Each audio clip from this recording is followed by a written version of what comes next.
सिन्दूरारुणविग्रहां त्रिनयनां माणिक्यमौली स्फुरत्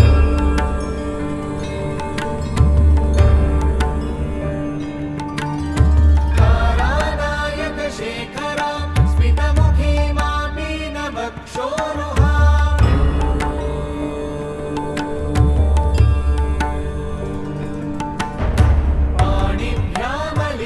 पाणिभ्यामलिपूर्णरत्नचषकं रक्तोत्पलं बिभ्रतीं सौम्यां रत्नघटस्थरक्तचरणां ध्यायेत् परामम्बिकाम्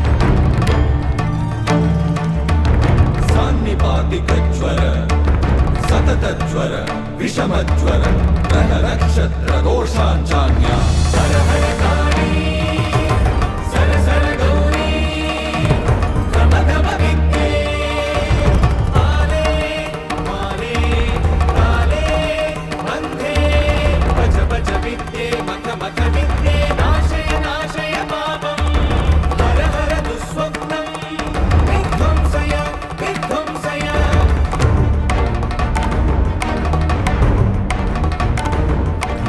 विघ्नविनाशिनि रजनी सन्धे मुन्दुभिनादे मानस्तोषे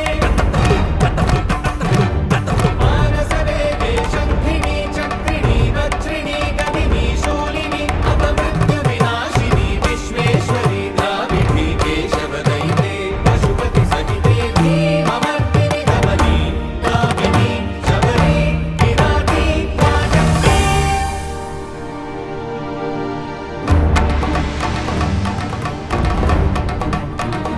ॐ द्रं द्रं द्रं द्रं द्रं द्रं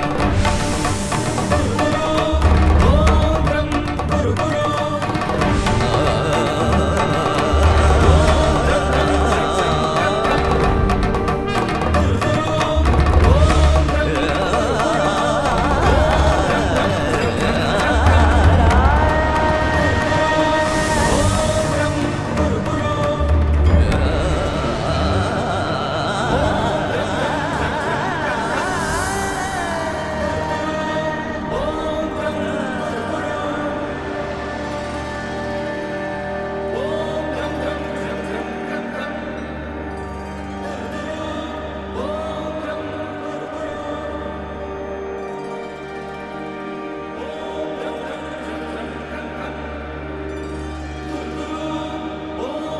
Om Shri Gurubhyo Namaha. Namaste, dear friends, and a very warm welcome to all of you on the 21st day of the Global Festival of Yoga, celebrating wellness, which is being organized by Indica Yoga. Indica Yoga is a platform that is dedicated to promoting authentic, immersive, and transformative learning experiences in the yoga domain. So we've tried to bring to you a lot of teachings from different yoga experts, researchers, artists, etc. And it's been a treat thus far. They say that if you do something for 21 days, then it becomes a habit. So we sincerely hope that connecting to authentic teachings has become a lifelong habit with you all.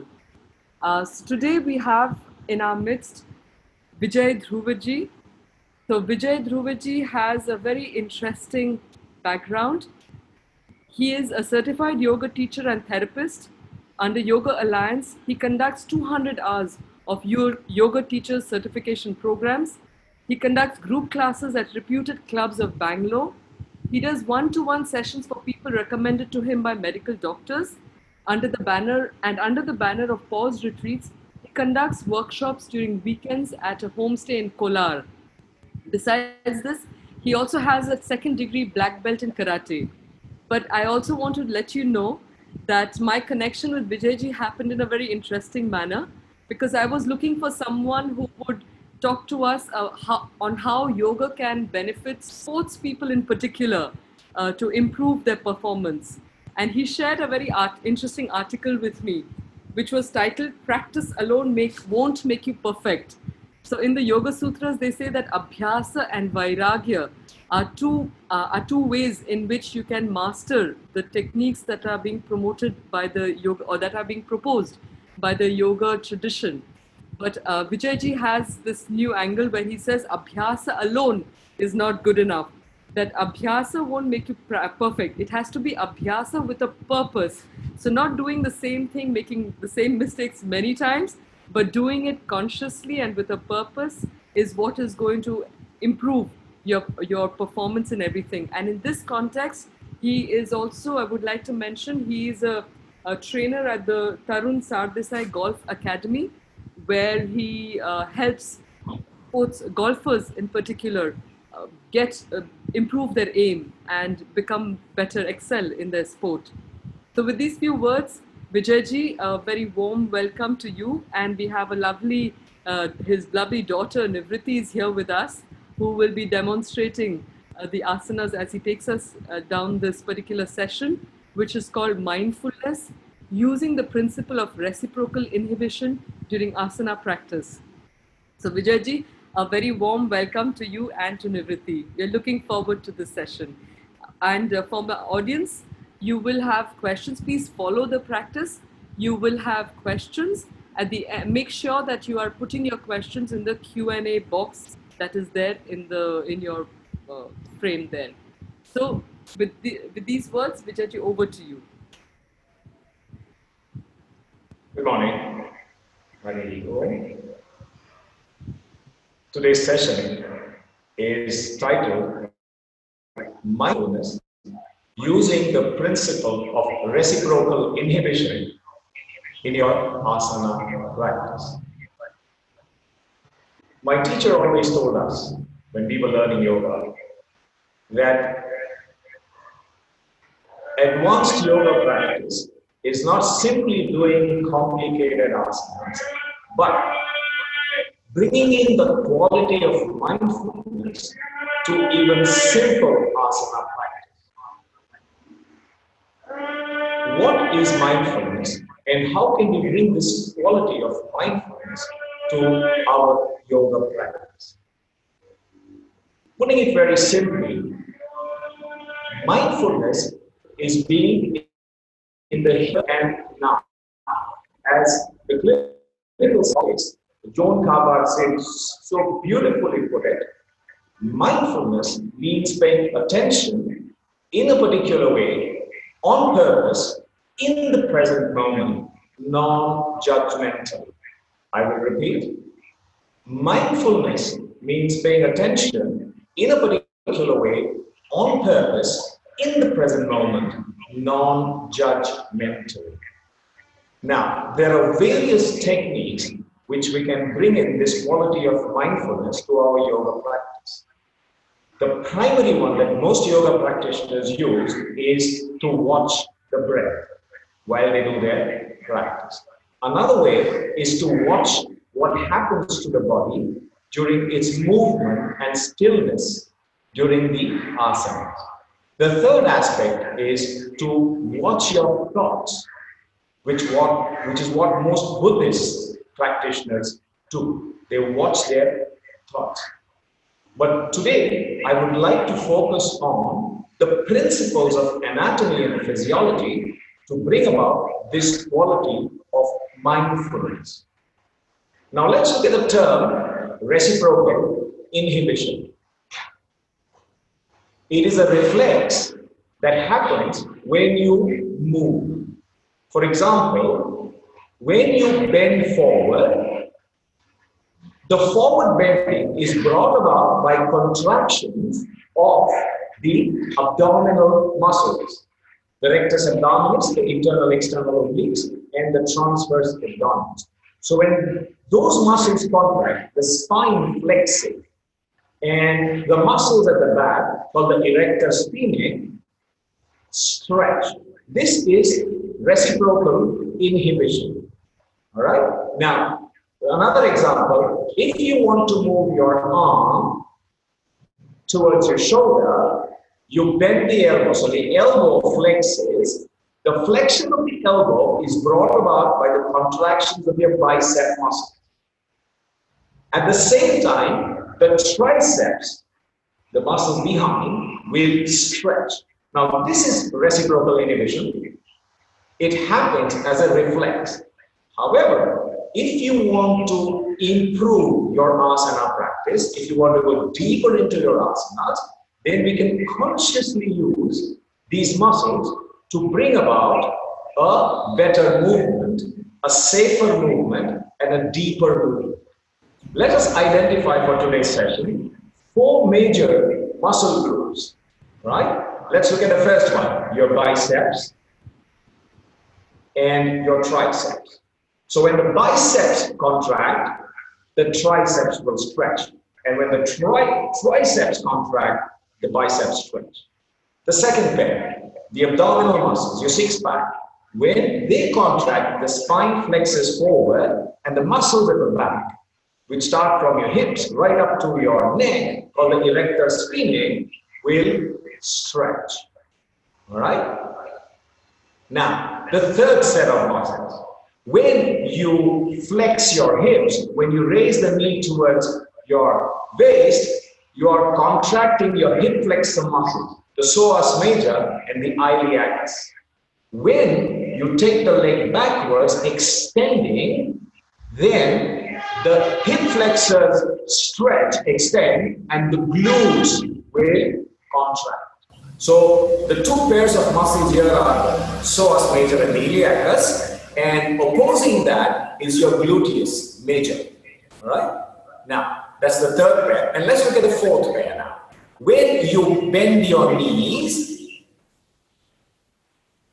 the hamstrings will contract to flex the knees, and when you straighten your knees, your quadriceps will contract and your hamstrings will stretch. So we're going to use these sets of muscles for our asana practice. If you're all ready, let us begin. I'd like you all to sit down first. Fold your hands in a namaste.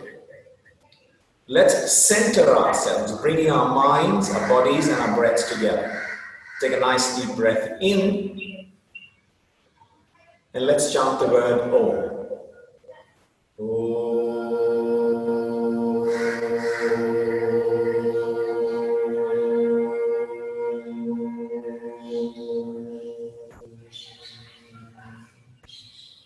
Put your hands down, take a couple of deep breaths and relax. The next 40 odd minutes are yours. You owe it to yourself. So keep the external world external and let us focus on the practice of yoga. Now before we begin, if any of you have a medical condition, please be very careful. Do the asana practice well within yourself. If there is any pain in any movement, please stop. If there is a sense of discomfort, that is fine, but pain is a big no in my classes. Do not push your body to the point of pain. The other aspect, I'll be using 2 key phrases. The first one is brace the abdominals or engage your core. When I say that, I want you to breathe out and pull the navel in slightly. And hold it for the duration of that exercise or that asana. The second thing, lift your pelvic floor up. This in the Western world is called the Kegels or the Kegels maneuver. In yoga, we call this the Mula Bandha. So I want you to apply these two maneuvers on my instructions. Finally, your breathing. There are two methods I recommend. The first one you're all familiar with.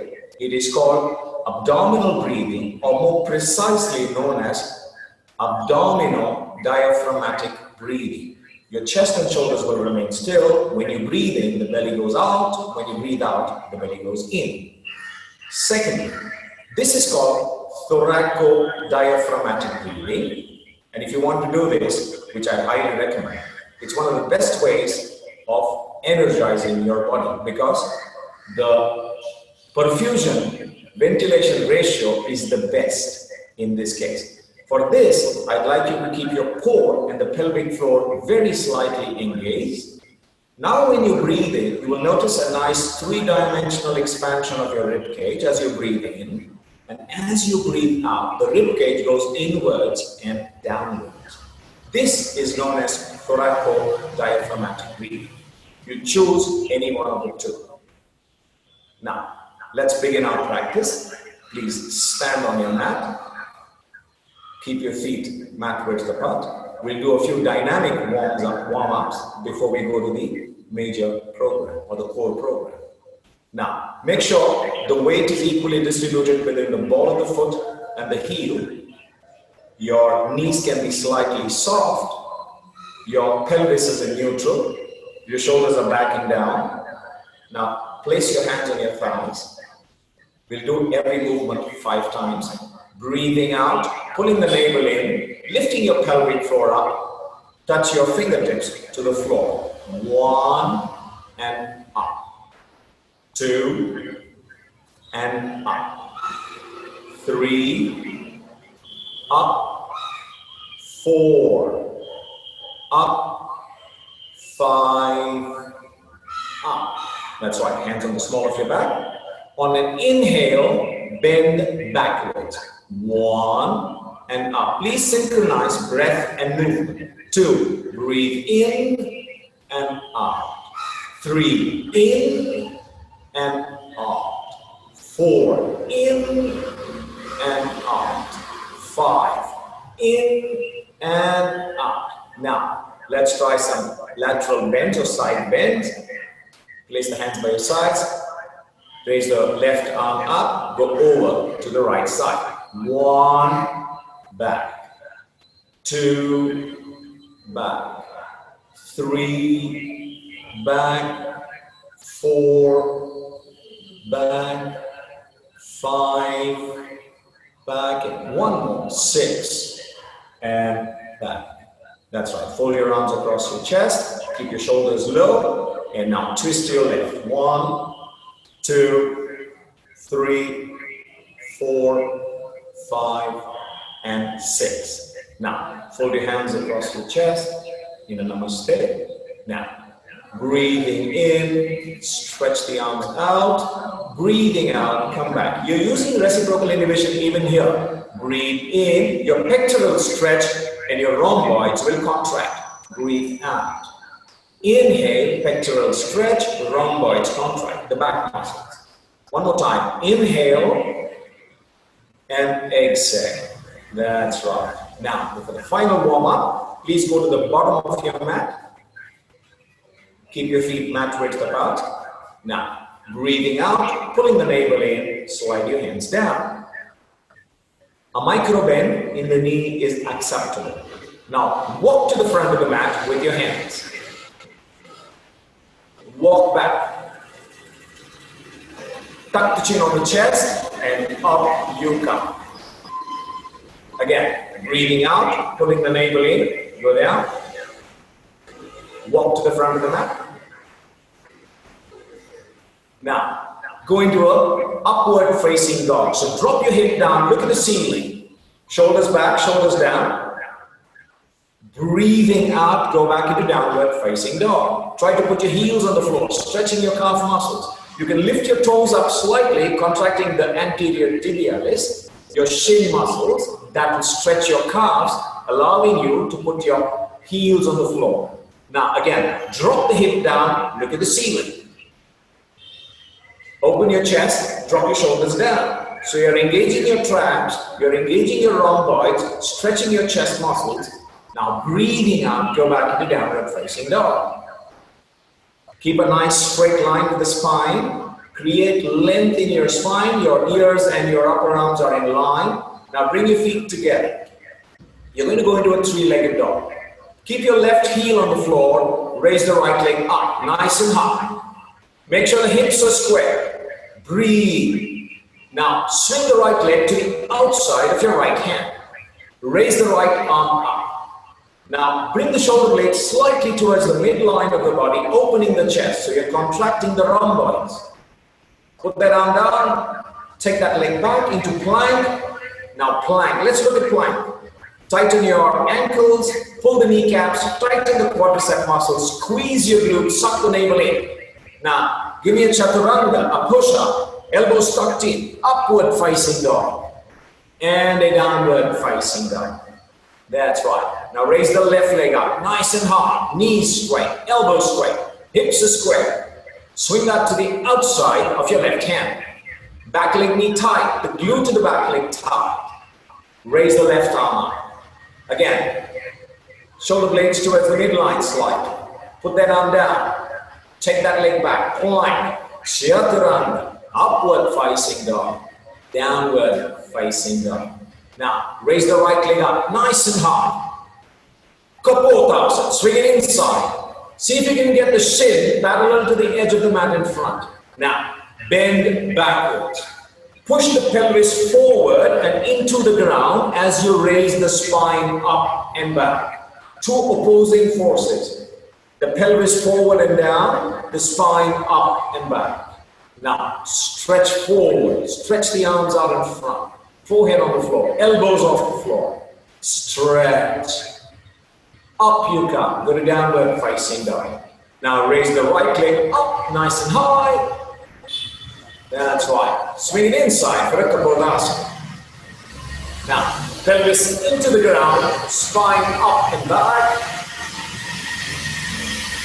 Forward, stretch the arms out in front. Up you come. Go to downward facing dog. Plank. Your last chaturanga. And an upward dog. And a downward facing dog. Beautiful. Walk back. Tuck the chin on the chest. And up you come. One vertebra at a time. And under. That completes your warm-up. Now, please come to the center of your mat. Now, this is where we're going to focus on reciprocal inhibition. Once you're in your final position, I will count 10. Hold the asana for those 10 counts. So we're going to do Uttanasana. Niviti, if you can come, turn sideways. Now, breathing in, raise your arms up. Bring your palms together. Now you're going to hinge from the hips. Breathing out, pulling the navel in, down you go. Hinge from the hips. Keep your back flat. Down you go. Keep lengthening your spine. Pull the kneecap gently. Tighten the quadricep muscle. Now, fold from your waist. Folding in half. Now, make sure the kneecaps are pulled up, the quadriceps are tightened. That will stretch your hamstrings. Your core is strongly engaged, stretching the erector spinae. Breathe. Don't hold your breath. With every exhale, try to go deeper into your stretch. Make sure you haven't rocked back on your heels. The weight is still distributed between the ball of the foot and the heels. Breathe. Breathe. Now, you'll feel a great stretch in the rear chain. Your Achilles tendon, your calf muscles, your hamstrings, your glutes, and the whole of your back. And in the front, the anterior chain, your quadriceps are tightened, your hip flexors are tightened, your core is tight. Now, those of you who can, press the palms firmly down on the floor, drag them forward without actually dragging them forward. And you will find your deltoids contract, pushing your chest towards your thighs. Hold this position. 1, 2, 3, 4, 5, 6, 7, 8, 9, 10. On an inhale, look up. Take the arms to the side, breathing in, raise the arms up, bring your palms together, squeeze your glutes, suck that navel slightly in for an axial extension of the spine, and put your hands down. Separate your feet, take a couple of breaths, breathe. I hope you are beginning to understand reciprocal inhibition. Remember, we are focusing on the quadriceps, the hamstrings, the hip flexors, the glutes, your core muscles, your abdominals, and your spine. Now, let's do Trikonasana. Please turn lengthwise, spread your legs between 2.5 to 3 feet. Now, turn your right foot out, opening that right hip. Now, pull the kneecaps tight to the quadricep muscles. Make sure the positioning of your hips and your chest is towards the camera. Your shoulders are square, your hips are square. Now raise the arms up to the level of shoulders. The palms facing the camera. Now, make sure the knees are contracted, the quadriceps are contracted. The rear leg, your left leg, press the outside foot down, engaging the peroneal muscles. Now, remember the back of your head and the scapula should be in line. Now, please look to your right side. Now, breathing out, pulling the navel in, reach forward and go down. Make sure you're not leaning forward. The back of the head and the scapula should be in line. Breathe. The shoulder blades come slightly towards the midline, opening your chest. Look at the arm on top, the palm on top. Breathe. Make sure your quads are engaged. Your glute of the rear leg is engaged. Breathe. It doesn't matter if you can't do the floor like me. It's okay. 1, 2, 3. With every exhale, try to go a little deeper into your stretch. 5, 6, 7, 8, 9, 10. On an inhale, controlled movements. That's right. Beautiful. Turn your foot. Put your hands down. Relax for a moment. Take a couple of breaths. You'll feel a sense of imbalance because you've stretched on one side, not the other side. Now let's equalize the stretch. So turn your left foot out, opening that left hip. Again, check the position of the pelvis and the chest. Raise the arms up to the level of the shoulders. Look to your left side, pull the kneecaps, tighten the quadricep muscles. You'll feel a nice stretch in your hamstrings. Now, back of the head, scapula should be in line, reaching forward, lengthening the spine, go down. It doesn't matter if you can't reach the floor, perfectly all right. Back of the head, scapula in line, press the rear leg outside the foot, down on the floor, engaging the peroneals. Breathe. 4, 5, 6, 7, 8, 9, 10. On an inhale, arm. Turn your foot, put your hands down, gently release the asana. Bring your feet together. Take a couple of breaths and see how you feel. Look at the quality of your breathing. Look at the state of your mind.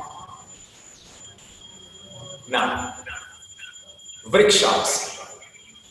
Transfer your body weight to your right leg. Tighten the hip flexor muscle and the glute to stabilize the right pelvis. Also, tighten the quadricep muscle. Now, fix your drishti at a particular spot in front. Now, raise your left leg up and place it at the root of the inner thigh. So your left hip is laterally rotated. Your left knee points to the left side.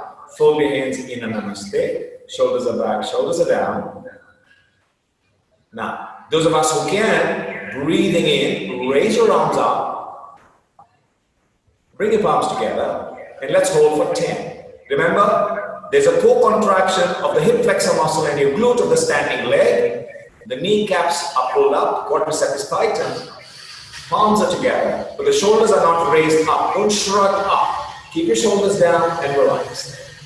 5, 6, 7, 8, 9, 10. Gently and easily down. Controlled movements. Place the leg down. Transfer body weight, relaxing the muscles of the right leg. Now, fix your drishti again at a particular spot in front. Now, transferring body weight to your left leg, tighten the hip flexor muscle and the glute. And then, tightening the quadricep muscle, raise the right leg up, place it at the root of the inner left thigh, your right knee laterally rotated. So, lateral rotators of the right hip working. Fold your hands in a namaste. And breathing in, raise your arms up. Hold. 1, 2, 3, 4, 5, 6, 7, 8, 9, 10. Come down. Controlled movement. Place your leg down. Take a couple of deep breaths. Now, see how you feel. Are you beginning to feel stretched? Are you beginning to feel energized, lighter, taller, stronger, nicely balanced? Now, let's go to the sitting asanas. Please sit on your mat. Extend the legs out in front. Let's begin with the butterfly, a dynamic movement. We'll open the adductor muscles. Play with your knees, keep your chest up, breathe, and play with your knees. Now, if you can, with your elbows pressed down, try to get the knees as close to the floor as possible. 1, 2, 3, 4, 5. Great job. Now, straighten your legs out. We're going to go into Paschimottanasana. Now, before we begin, press the back of the knees down, curl your toes slightly back. You'll feel a nice stretch in the Achilles tendon and your calf muscles. Now, hands by your sides. Breathing in, raise your arms up. Now, reach forward, lengthening your spine. Go down. Now, try to retain the lumbar curve. So you keep looking at your toes. Retain the lumbar curve as far as possible. Now, breathing out, strongly pulling your navel in, lifting your pelvic floor up. Begin to fold forward.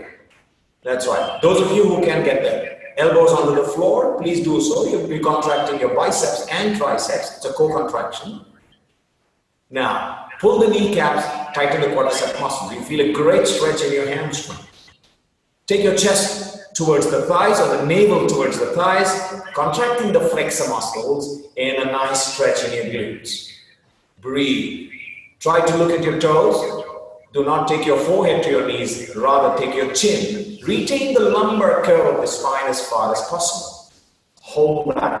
1. Consciously contract the quadriceps, hip flexors, and the core muscles. You'll feel a great stretch in your calves, hamstrings, glutes, and your back. 7, 8, 9, 10. On an inhale, up you come. Raise the arms up, stretch that spine, and put your hands down. Beautiful. Couple of breaths here. Now a counter, a pratikriya as we call it in yoga. Place your hands at the back for a Purva Uttanasana. Now your hands, your fingers can be pointing away from you or towards you, whatever works for you. Now, what we're now going to do is we're going to contract the muscles of the back and stretch the muscles out in front. So, on an inhale, raise the hips off the floor, try to touch the toes to the ground and come down. We do 1 or 2 dynamic movements. So now we are stretching the rectus abdominis and contracting your back muscles. We are contracting the quadriceps and stretching your hamstrings. So on an inhale up, if the elbows are straight, you're contracting your triceps and stretching your biceps. And come down. 1 more, up. If you bring your shoulder blades towards the midline, your chest opens out, so you're stretching the pectorals and contracting your back muscles. And come down. We're going to hold this for 10 now. On an inhale, up you go. Let's hold. Breathe. Now, in this case, the inhalations will carry you deeper into your back bend. 1, 2, 3, 4, 5, 6, 7, 8, 9, 10. Come down. Beautiful. Relax for a few moments. Now we're going to go into a twist. Now in a twist, the obliques, the internal external obliques will come into play. That's what produces a twist. So when one side contracts, the other side will stretch. So Ardha Matsyantra. So fold your left leg, place it on the floor. The left knee points down, right across. The internal rotation of the hip. Raise the right arm up, lengthening your spine. Now place the right elbow on the outside of the left knee. Place the left arm at the back. Press the heel down, lengthening your spine. Now breathing out, look over your left shoulder. 1. So reciprocal inhibition here is with your internal and external obliques.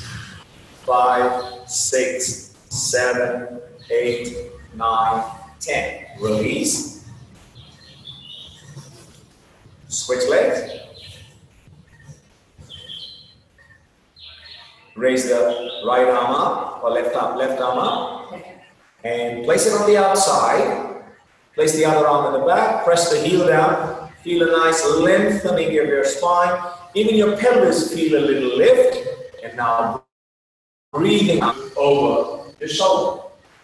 1, 2, 3, 4, 5, 6, 7, 8, 9, 10. Slowly release. Extend the legs out. Sit in Dandasana. Take a couple breaths. Now, please go into the prone position, lie on your stomach, as they said. We're just doing one asana here. Place your forehead on the floor. We're going to go into Bhujangasana. Again, over here, the back muscles will contract and the muscles in front will stretch. Now, place the palms under your shoulders, elbows tucked in. Make sure you keep the pelvis on the floor. On an inhale, raise the chest off the floor, keeping the pelvis down and come down. Again, on an inhale up, make sure the shoulders don't go towards your ears. They're away from your ears and shoulders are back, shoulders are down. Come down. That's right. One more time. On an inhale up. So the back muscles, the erector spinae have contracted, right? The rectus abdominis stretches, shoulders are back, shoulders are down, right? Chest opens out nicely, pectorals stretch, rhomboids contract. The triceps and the biceps are co-contracted because there's a slight flexion in the elbow. Breathing out, come down. That's right. Now go into the child pose, stretch and relax. We're running slightly out of time, so let's hurry it up a little bit. Please sit up and now lie on your back in the supine position. Knees are bent, feet are on the floor. With both your hands, hug the right leg knee to your chest for a count of 10. You are contracting your flexor muscles and stretching your glute on the right side. 1, 2, 3, 4, 5. Release. And the other side, press. 1, 2, 3, 4, 5. Release. Now, both legs together. 1, 2, 3, 4, 5. Release. Make sure your feet are now hip width apart. Toes are pointing absolutely in front. We're going to go into the glute bridge. Place the palms down by your hips. On an inhale, raise the hip up. On the exhale, bring the hip down. Now, before you do this, exhale, flatten the lower back.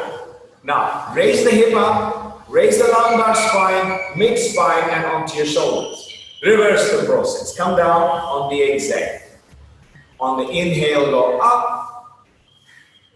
On the exhale, come down. Now, for those of us who can do it, we're going to go into the Chakrasana or the wheel pose. Those who can't do it, I suggest you do the glute bridge. So those of us who can, place your hands on either side of your head, palms down on the floor, fingers pointing to your toes. Make sure your toes are pointing absolutely in front. I find a lot of people taking their toes outwards, which is incorrect. Now, on an inhale, up you go. That's right, beautifully done. 1, 2. Again, over here, back muscles are contracting, front is stretching. 5, 6, 7, 8, 9, 10. Gently and easily come down. Beautifully done. Please hug your knees to your chest. Relax the lower back muscles. Now, straighten your legs out. We're going to go into a spinal twist.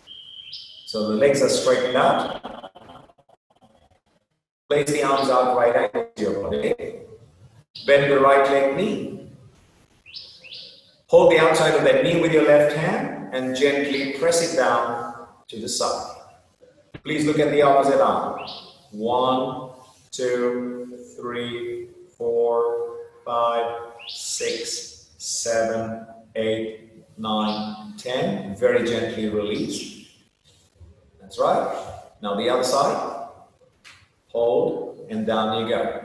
Look at the opposite arm. 1, 2, 3, 4, 5, 6, 7, 8, 9, 10. Release. Now for the final 3 asanas, which is our cool down in yoga, inversions. This stimulates the parasympathetic nervous system, bringing your blood pressure, your heartbeat down, and it will remove the extra stress hormone cortisol from the system. So knees are bent, feet are on the floor. Now breathe out, pull the navel in, flatten your lower back, raise the legs up, raise your hips up, support your hip with your hand, see if you can lock your chin on your chest. The legs are nice and straight. You can have plantar flexion or dorsiflexion. That's dorsiflexion. And if your toes are pointing up, plantar flexion. Hold that position. Breathe. Sarvangasana. Again over here. Biceps are contracted. The glutes are gently squeezed together. The navel is slightly sucked in. You're essentially resting on your elbows, upper arms, shoulders, and the back of your head. Do not move your head to the left or right. Be absolutely still. Now let's go into halasana to whatever extent each one of you can. Down you go, very gently, to whatever extent. Even if you get your legs perpendicular to the floor, I'm okay with it.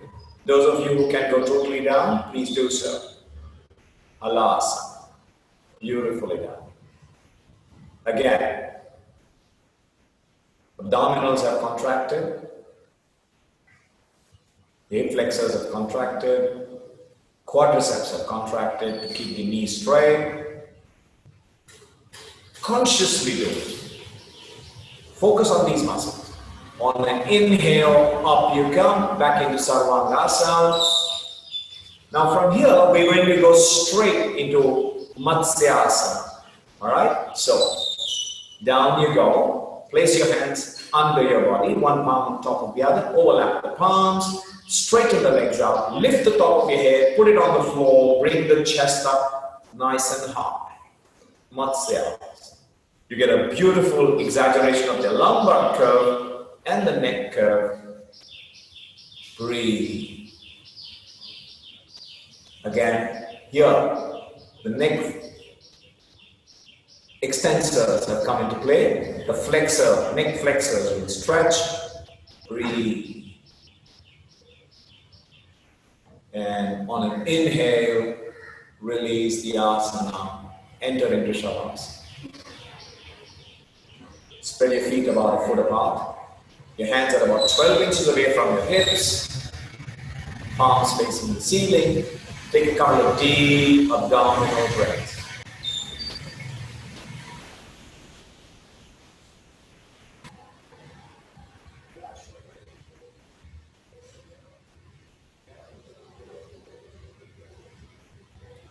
Tell yourself, I am relaxed. Relaxed am I. Feel a sense of peace, calm, and quiet.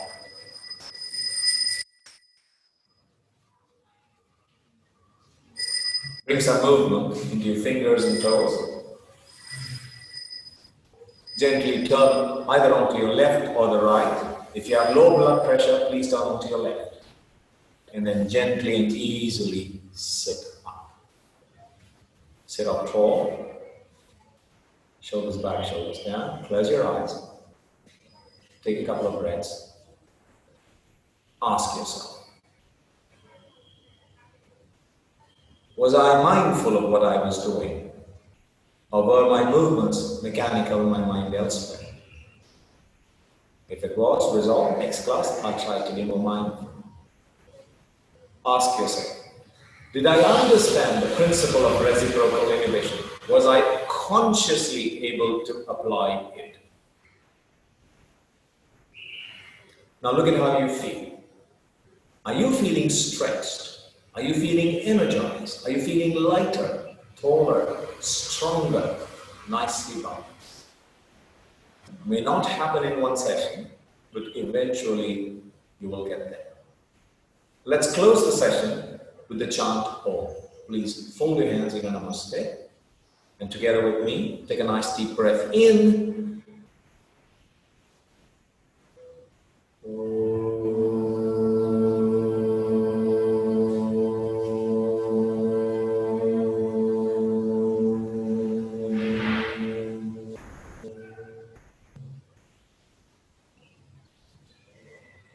That's right. We're done with the session. If you have any questions, please go ahead and ask.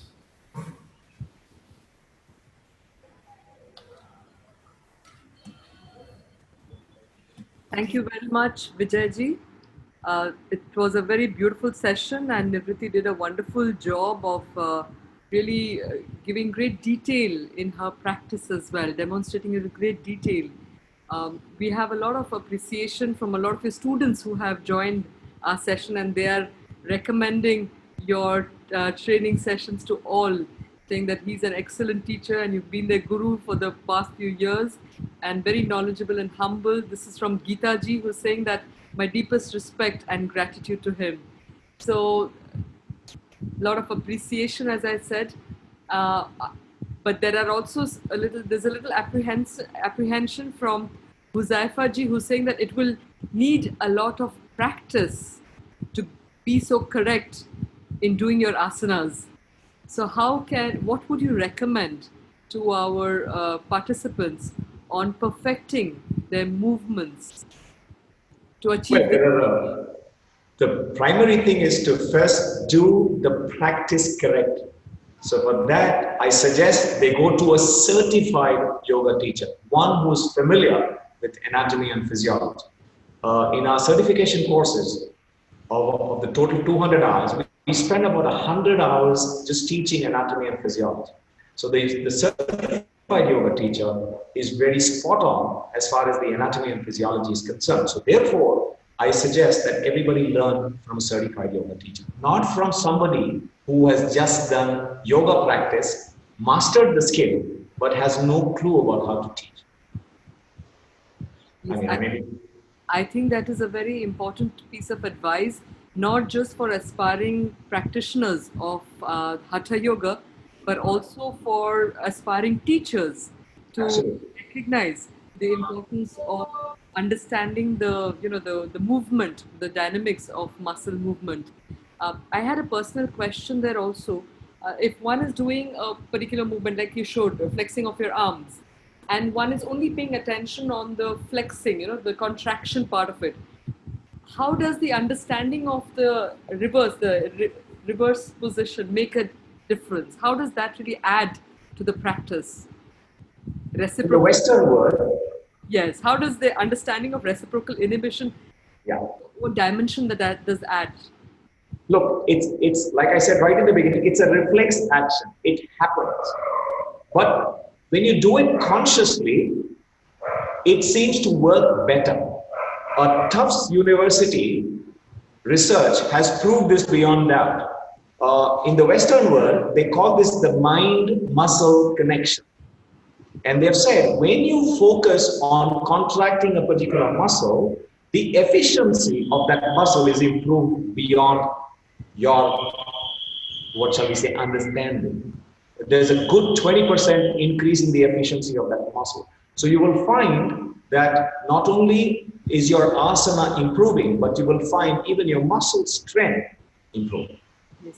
So there's a mind-muscle connection. Yes, thank you. Can I just request you to come a little more center on your screen, please? Yeah, then we can see. Yeah, Nivriti can stay there. Good. We've got Debraji who's appreciating Nivriti also and saying that, the young lady is incredibly gifted and joyful. So I think thank you. that quality of joy really inspires people to follow along with the practice. So I have another question here Please. From Akshata ji, who's saying that I feel a jerking movement when moving the arm and also flexing the knee, flexing the right knee. Why is it so? Is it because of muscle weakness? And what does one do if it happens? So sometimes the movement is not so smooth. There is a certain kind of a jerking that takes place at the joints. So why does that take place and how can it be avoided? I mean, what does one do about it? I would suggest the practice be done in front of a certified yoga teacher. Only he or she will be able to make up the reason of the jerk. Maybe the muscle is tight, maybe the joint is stiff. It could be one of these two. So therefore, under the guidance of a certified trainer, he or she will be able to correct the error. And then you will find that the movement is very smooth. But then once again, it's a question of practice, right? A minimum of 3 days per week is what we recommend that you do yoga. A follow-up question from there. Supposing somebody is having this kind of a jerking sensation while doing the movement, there is an absence of a certified teacher in the vicinity. Yes. How can the mindful practice allow that jerking to be reduced? All right. May I? There's one thing that you can do. Tell this person not to practice putting 100% effort. Tell her to do it well within her limits. There's a particular law. It's a psychophysical law called the Weber-Fechner law, which says when you do well within your capacity, you will find the movement is far more efficient than you would when you put in 100% effort. There's a lot of neurology involved in this, but in short, please tell this person to do the asana well within her limits. Do not go all out to perfect that asana. Do it with about 60% or 70% effort and then to take it a little further as her efficiency improves. For my personal practice, if you don't mind me saying, Please. when I used to have a lot of energy and do things very quickly, I would find myself getting into jerks with my movements. But the minute I slowed it down, Slow down your speaking also because it's not catching it. As fast. the excitement is coming out. Not just the asana, even the speech under the circumstances. In my personal practice, when I started off, I was very excited. And my movements would also come out very jerky, as someone else mentioned that was an issue with them. I've noticed that when I slow it down, when I slow down my breathing, when I slow down my movements consciously, like Sir mentioned, then the jerking also reduces. Eventually it will stop, but slowing it down always helps. Okay, thank you for that tip. So we have Shaibal Chakraborty ji, who's signing in from Mumbai and a regular participant.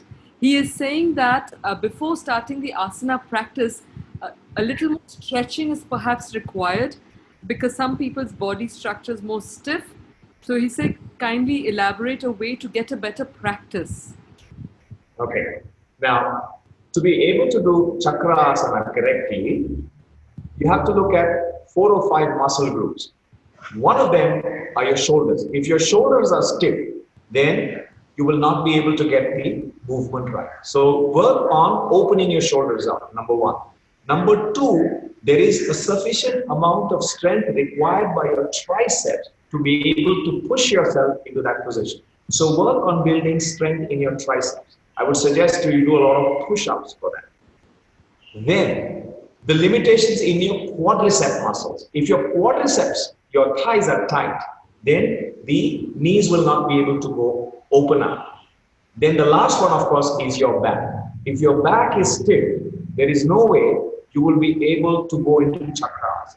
So focus on the quadricep muscles, your back muscles, your shoulders, and your triceps. Once you're able to do these, then you will be able to go into a chakras. Right?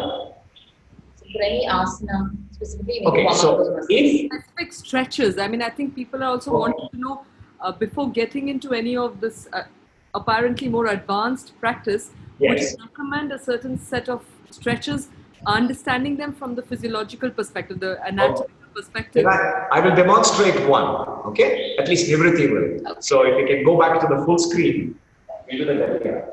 So lie, see, ask them to lie down on the back, right? Now, here you have to be very careful.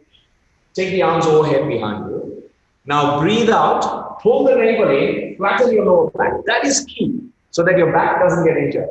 Now gently come up, touch your toes, place the hands by your hips, and take the legs back into a haras. Again, come forward, touch your toes, and go back.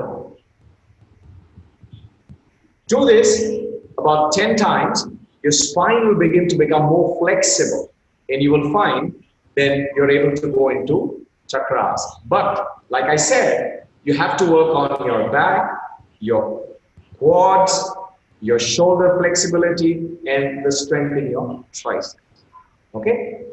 That's why if you look at the program, we did a glute bridge before we came on to the chakras. So we work on those muscle cables. Exactly. All right. Thank you. We have a question from Debraji, who's also another very regular participant, and she's saying, how does reciprocal inhibition work for attempting to straighten the C4 and C7? I am doing my practice Ashtanga primary. My neck is problematic. It is collapsed and I have kyphosis. Very disheartening. But may I also request you to kindly, for the benefit of our audience, also elaborate on C4 and C7? C4 and C7 has got to do with the neck vertebrae, right? So now, the standard suggested by all neurosurgeons who work with the spine to make the opening a little better so that the nerves don't get compressed, there are specific neck exercises that are to be done. And those are, okay, you will move your head and neck to the left and right, up and down, side to side. And then you have to work on building strength in those muscles. So you take your palm, place it on your forehead and gently press down and press up. Press down, press up. Then to the side, press down, press up, side, press down, press up, 45 degrees, press down, press up, press down, press up. Once you've done the strengthening, then you can very gently again loosen it out. So this will help with the C4 to C7, number one. Number two is the kyphosis. The upper back is rounded. She has exaggerated the convexity of her spine, which is incorrect. The spine has got 4 curves, but this curve is exaggerated. So there is one exercise I really suggest you do on a regular basis. Okay, I will demonstrate it, ask her to do it on a regular basis, and she will see the difference. If you can take the laptop to the corner there. Okay, can you see me? Yes.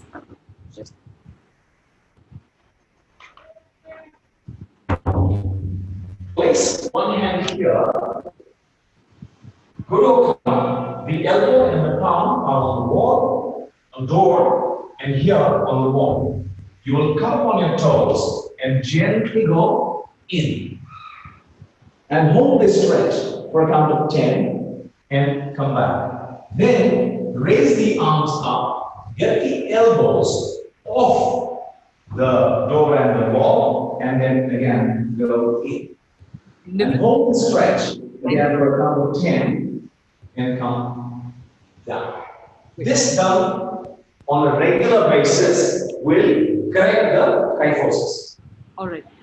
Vijayji, can I request you to kindly now, without the wall, just show it to us in front, because we missed the second part. So we saw till you said you have to have yourself on the corner and push in. Exactly. What was the second movement that you showed us, please? Second one. Face us and show us. So you will place your hands on top. Earlier the elbows were bent. Now the elbows are straight, they are off the wall. And then you do the same stretch again. All right. In the first case, the elbows were touching the wall. In the second one, they are not. yes. All right. And it's still against the wall on this in this corner.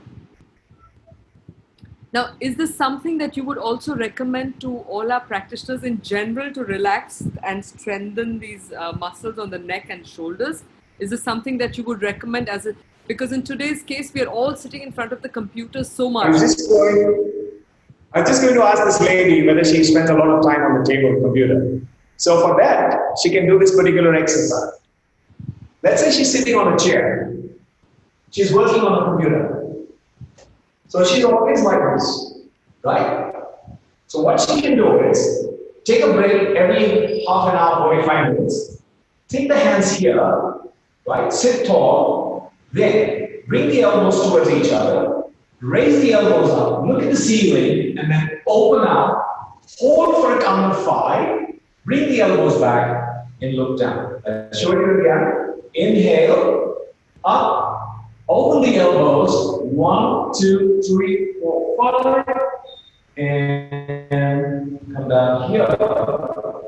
She can do this about 5 times every 1 hour or 2 hours, and she'll find a huge difference in her practice.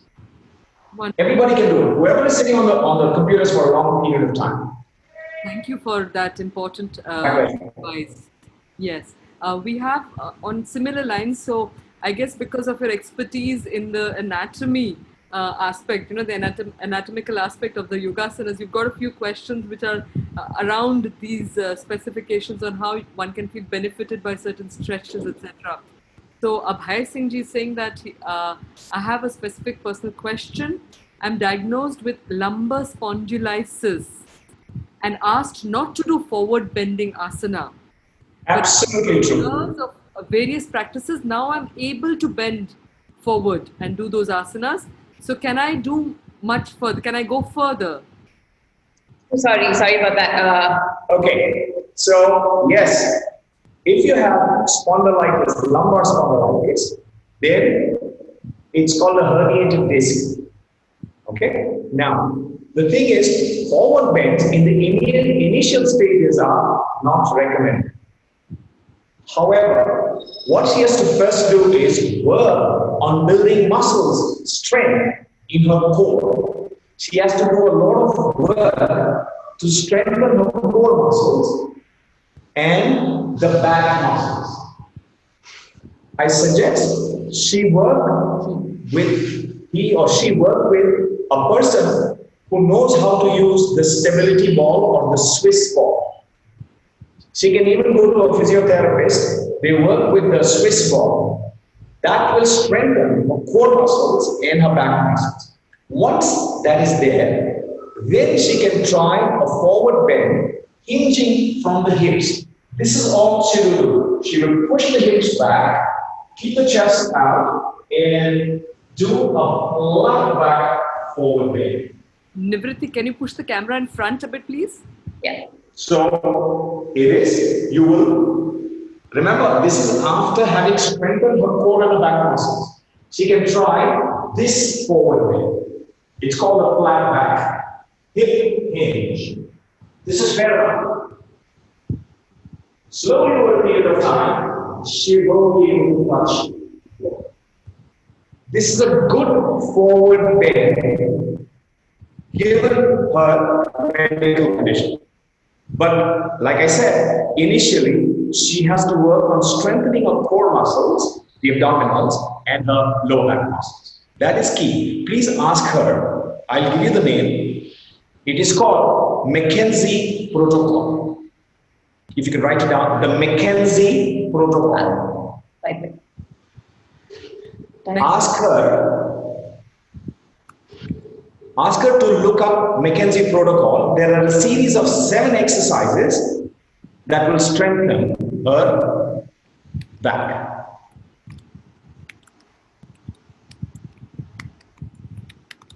Yes. So Mackenzie, just to get the spelling correct, it's McKenzie,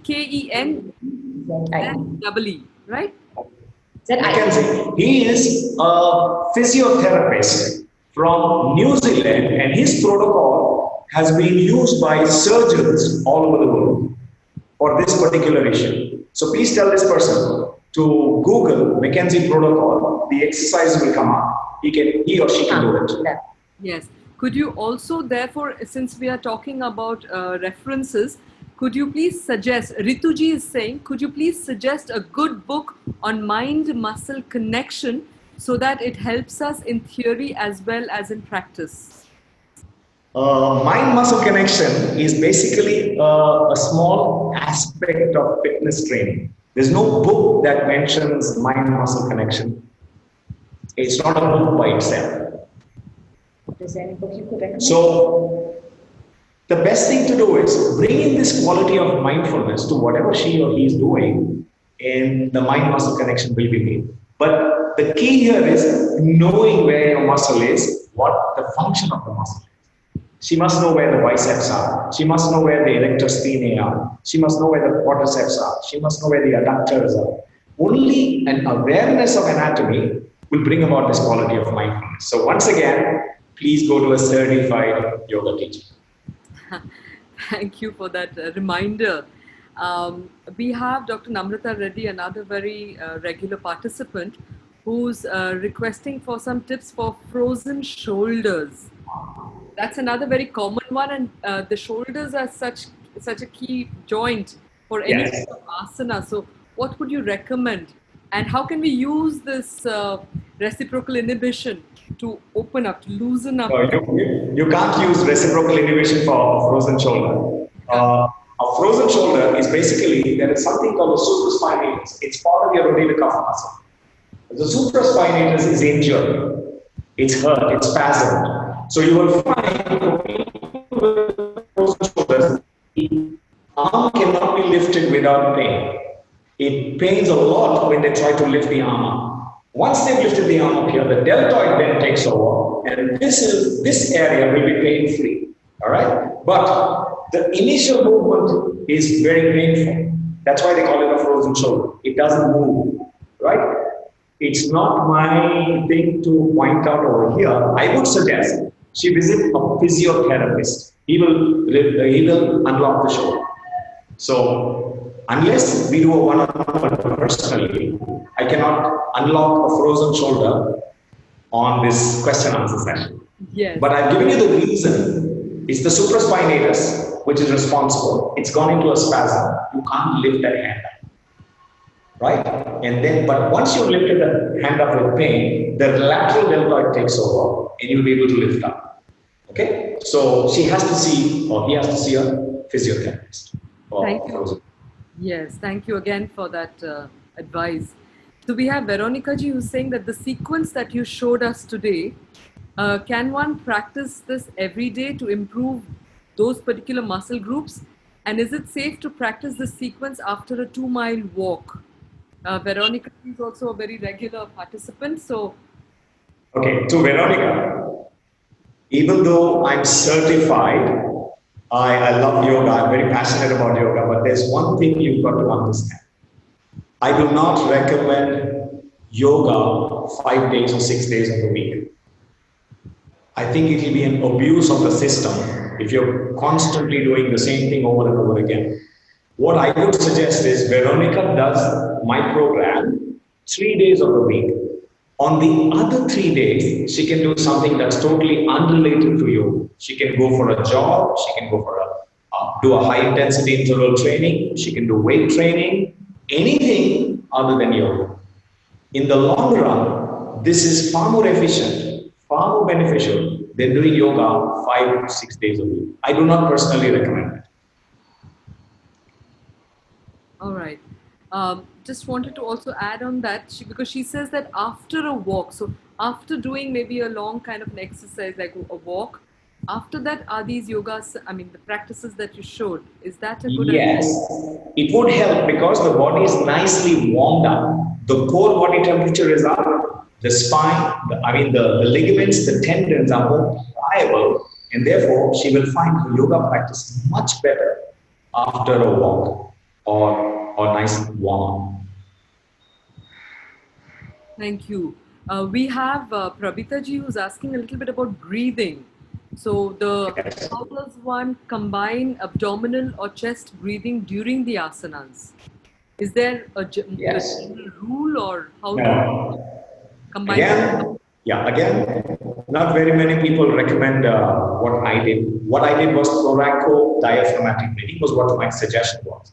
Again, on this medium, it's very difficult to teach because there are accessory muscles of respiration that are involved that have to be pointed out. But what I would suggest is she do abdominal breathing during her asana practice, which is quite common. So she breathes in and breathes out, and to help her focus on the breath, she can use ujjayi breath, where you make that ha sound as you breathe in and out. So what she has to do is inhale through the nose and exhale through the mouth, making the sound ha. Yeah, exactly. Now, inhale and exhale only through the nose, trying to make that sound ha.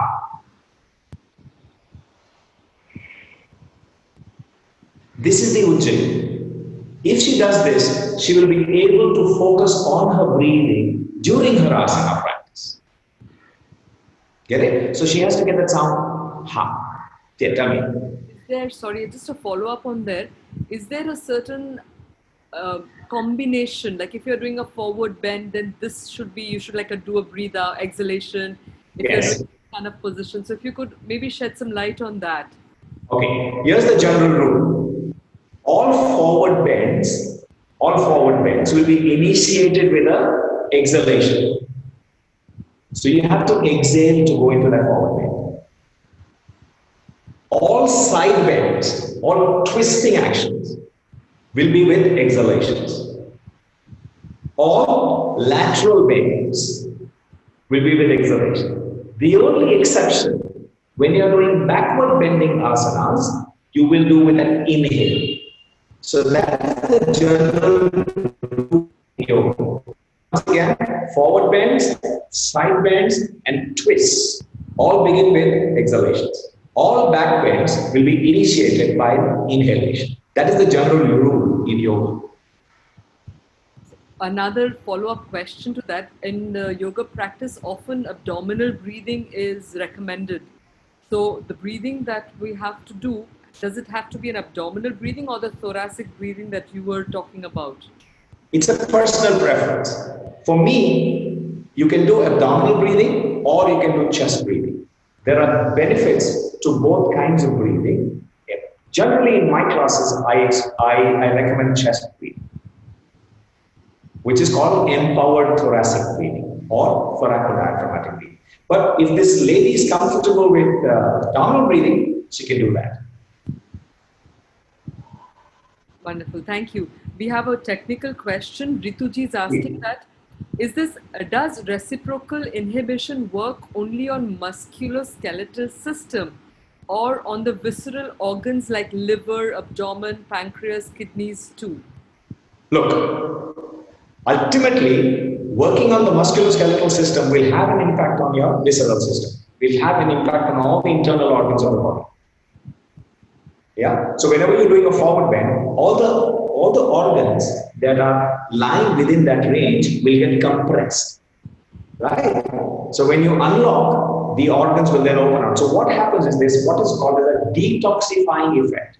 All the stale blood, the lymph, whatever is inside, gets squeezed out, and when you unlock the asana, fresh lymph, fresh blood, fresh everything gets into the system, detoxifying. It's very similar to when you mop the floor, right? The cloth gets dirty when you mop. So what do? You put it in a bucket of water and you squeeze it. So the dirty water comes out, fresh water gets in, and you mop. It's the same thing. All asanas do that. So whichever organs are lying within the axis of the twisting or bending, those organs will get impacted. So the reciprocal inhibition is the external aspect, but the internal aspect will also happen. Thank you. I mean, the questions are pouring in, but in the interest of time, we can't take all of them. But there are two, again, technical questions that would be, I think, good to address on the session. One of them is by Dylan Long, another regular participant from Singapore. And he's saying that if I'm going to attend 2 yoga classes in a row of 60 minutes each, and one is a strength class and the other is a stretch class, which one would you recommend should proceed and which one follow? Okay, again, there is no black and white in fitness and health. To improve your fitness, there are 4 or 5 factors that are involved. If you want to be really fit, then you have to work on your cardiovascular system or your aerobic system, your heart-lung machine. That's the cardiac, the aerobics. The second one is building strength in your muscles. The third one is improving the range of movement about the joint, which is flexibility. Then there is something called endurance, the ability to do something over and over again. Endurance. I can run 100 meters, but I can't run 1 kilometer because my endurance is good. So I have to work on my endurance. Finally, I have to work on coordination. How do I coordinate my movements? So 5 factors, and no one system of exercise is going to give you all these 5.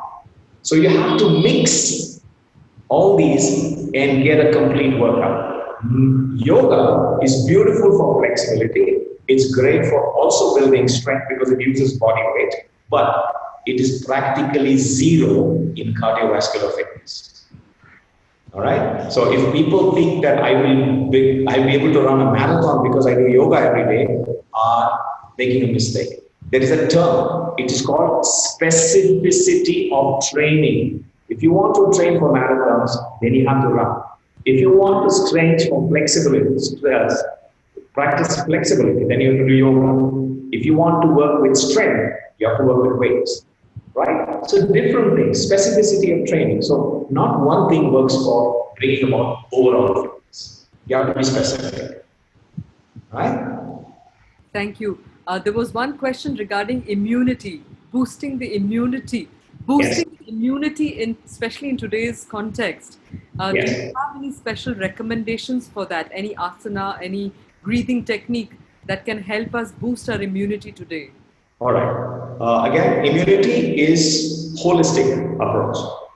All right. There is not one specific asana that will work for immunity. I think that we are carrying this thing about we are romanticizing yoga. No one asana works for one ailment.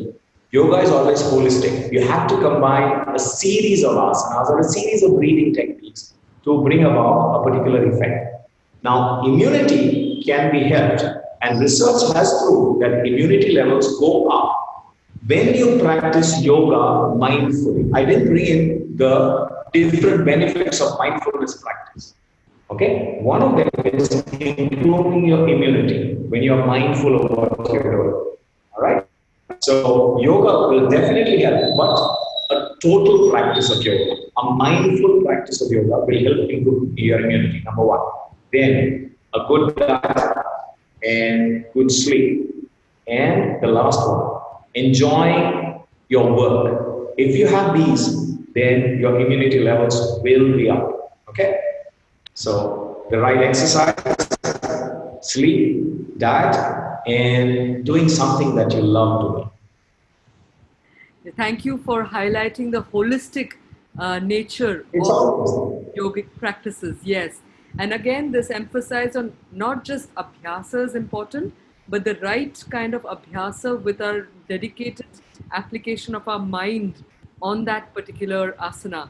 And more specifically, understanding, like putting your attention on how the muscles are worked. working. Absolutely. That is very important, and that's an important takeaway for a lot of our participants today. Uh, One personal question, and then I will request you to share your contact details because people are wanting to know how they can reach out to you. So, just the personal question was regarding in the field of sports, because, like I mentioned to you, that is one we haven't yet had an expert who is directly working with sportsmen to help them excel in their performance. So, how do you, what is the kind of value that you're bringing to sportsmen through your training to them? Okay, so what we do is mindfulness becomes a key element for any sports person. Now, the thing about yoga is you can do it for 1 hour, isn't it?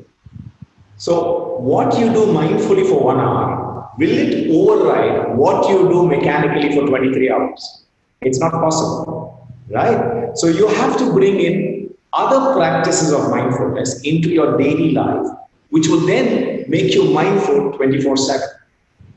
For that, you have to go to a yoga teacher or a psychologist who does practice of mindfulness. What are formal practices of mindfulness? What are informal practices of mindfulness? For example, in my classes, I teach people how to eat mindfully. So, mind eating is a daily habit. We're not doing yoga, we're not on the mat eating, right? We eat wherever. So therefore, if you can bring in this quality of mindfulness to your eating practice, then this quality of mindfulness will be in your life, and therefore you will excel as a sports person. But for that, again, you've got to go to a teacher. It's not possible on this. Okay. Now, a little bit of a tricky question as a follow up to that. This mindful attention to a movement, Yes. what is it doing physiologically to us? Like physiologically or neurophysiologically, how is that adding a certain extra value to that movement? All right, there are three major benefits to the practice of mindfulness. The first one is physical health benefits, right? So, physical health benefits, research has proved that you will be better able to cope with pain, number one. So, if you're suffering a chronic disease or you have chronic pain, when you practice mindfulness, you're better able to cope with pain. That was the major finding.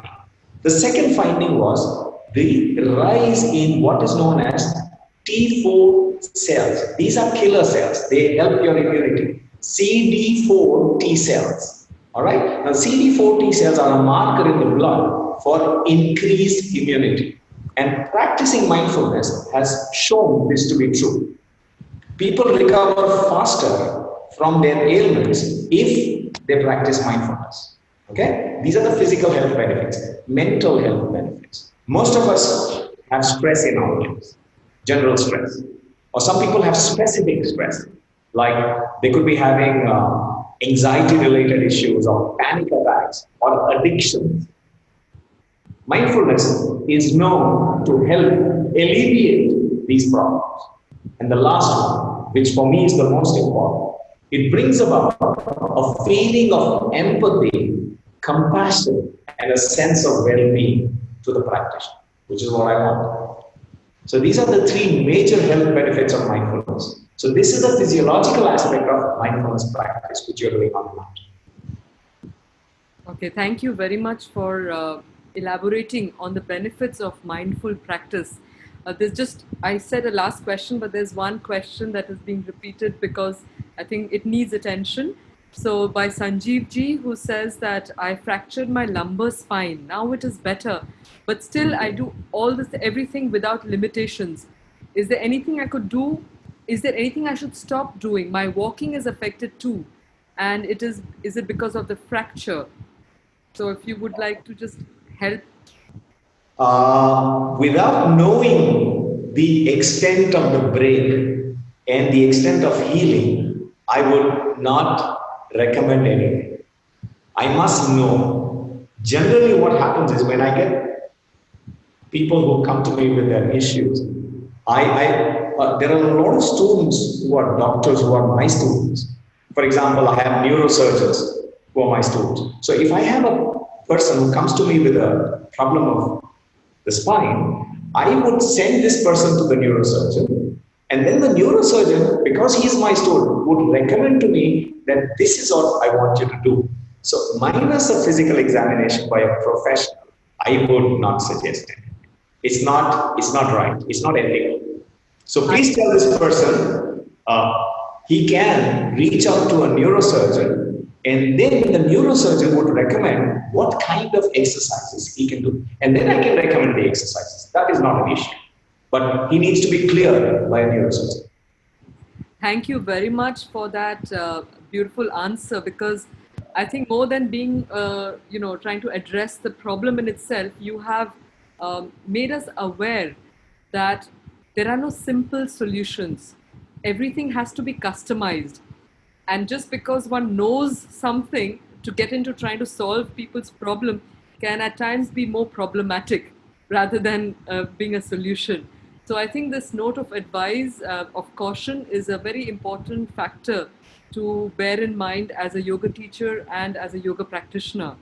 Absolutely. So thank you very much for enlightening us on so many different facets of this particular of the practice itself, as well as tips on how to be a good instructor. My pleasure. So I would just like to maybe go on and just inform our audience about the program for the rest of the day, and I'll come back to you on how the participants can reach out, because like I told you, the question list has only increased as expected. You know what? At the end of the thing, Nivritti will give you my email ID and how to contact me. They can contact me on the email. Yes. She will do the needful. I have to go because I have to take a class now. All right. So if you don't mind, before you leave, we just like to request you for a message for our participants. So what is a message you would like to leave them with based on the practice you have shared? Okay. You know what? Doing yoga consistently sometimes can be a little problematic, So generally we use the term, I have to. I have to do yoga. I have to get fit. I have to eat properly. I have to sleep. I have to.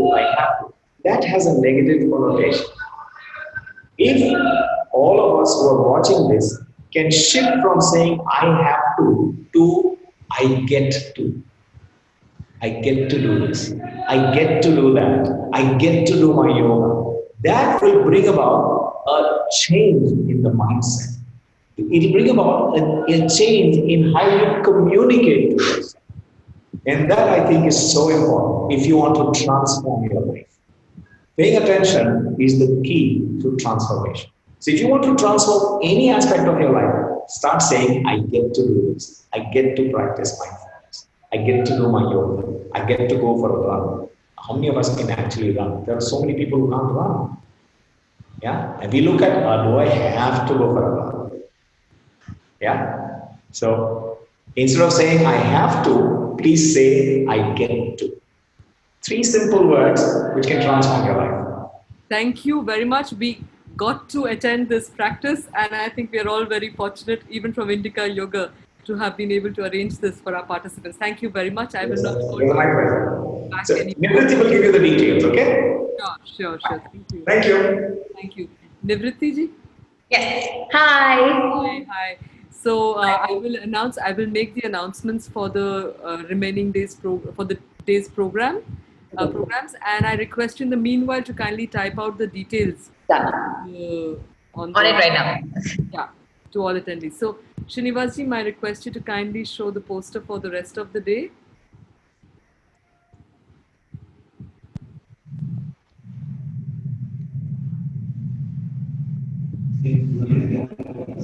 Yeah. So in the afternoon, we have a very interesting session coming up by Aurelio and team. They are sonic explorers, and they belong to an organization called Swaram that Aurelio directs. And this particular organization is in a place called Auroville, a very unique place of a human experiment that is based on spiritual foundations. So the session is going to be on Nada Yoga and sound well-being. They have designed fabulous instruments that are used for healing. So please attend the session that will be in the afternoon from 11:30 to 12:30. And as most of our participants have realized, we tend to allow a little flow of the inspiration and also the opportunity to reply to a lot of questions that emerge. So if there is a little stretch of time, please stay with us. If you have to leave, no problem.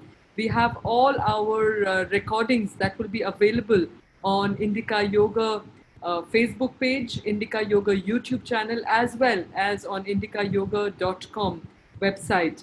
So please fall back on those video recordings if you've missed something. In the evening, we have a fabulous session, I would say, that is being brought your way. We have the legendary Krishna Das, who's a known name in the world of international kirtan. So he also has this, the founder of Karuna or Triloka Records. He is known for his bhajans and kirtans. He's going to take us through a practical session also on deepening the yoga of devotion through kirtan. So please attend these sessions and enrich yourselves. I would now like to request Nivriti to share the details which you have. I would also like to mention that I was led to Vijay Dhruve by a very dear friend, Vasuki Sheshadri, who's also a golf coach. And he's deeply into yoga, a devotee of Ramana Maharshi, and how he uses those techniques to improve one's performance. He has an organization called Deep Drive. Please look it up and please follow Vijayji and his work. And what we have recognized in the course of this session is the importance of becoming aware of the physiological movement of the muscles, and especially this reciprocal, the movement, the dynamics of reciprocal inhibition. So we've heard from your dad, Nivriti. Would you like to tell us, as a practitioner, as a young practitioner, what would be your message for our young practitioners in the rest of the world? So you'd have to unmute yourself and let us hear your beautiful voice as well.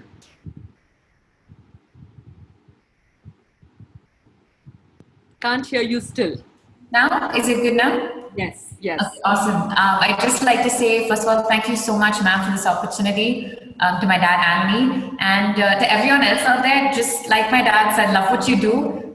When you bring a smile to your face, when you're grateful for what you get to do, when you're grateful for your limbs and the way they move, everything just seems easier.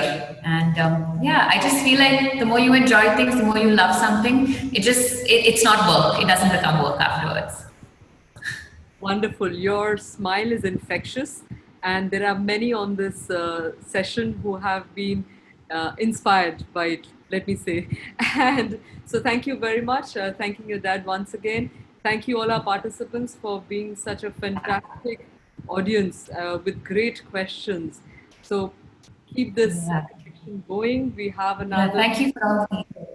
We have another 9 days officially, but the good news that we had for you is we are extending it by another 10 days. So stay with us, get many more people to join. Nivriti, tell all your friends that they should participate. Yes, that's between us, a deal. So, so please be with us. And with these few words, thank you to our technical staff also, technical support team, to everybody. Thank you very much, and stay happy. Join us for the afternoon sessions of sound immersion. Take care. Good luck with everything, ma'am. Bye.